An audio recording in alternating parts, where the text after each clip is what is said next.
Habang papalapit ang undas, nagiging abala hindi lamang ang mga pamilyang Pilipino sa paghahanda ng mga kandila, bulaklak at pagkain, kundi pati na rin ang mga ahensya ng gobyerno sa pagbabantay ng presyo ng pangunahing bilihin. Sa pangunguna ng Department of Trade and Industry o DTI, inilunsad ngayong linggo ang mas mahigpit na price monitoring sa mga palengke at grocery stores sa buong bansa. Ayon sa DTI, karaniwan nang tumataas ang presyo ng mga bilihin tuwing undas dahil sa biglang pagtaas ng demand, lalo na sa mga produkto tulad ng kandila, bulaklak, karne, bigas at isda. Kaya't nag-utos ang ahensya ng masinsinang pagsusuri ng merkado upang matiyak na walang negosyanteng mananamantala sa mga mamimili.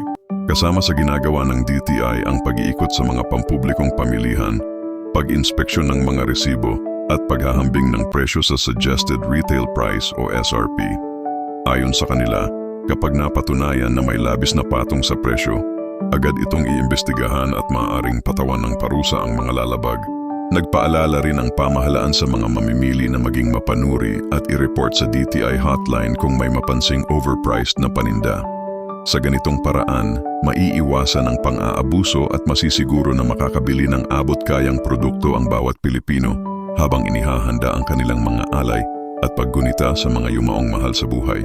Sa kabuuan, layunin ng hakbang na ito na mapanatiling stable at patas ang presyo ng mga pangunahing bilihin ngayong undas upang ang bawat pamilya ay makapagsindi ng kandila, makapag-alay ng bulaklak at makapagdasal ng payapa nang hindi iniisip ang bigat ng presyo sa kanilang bulsa.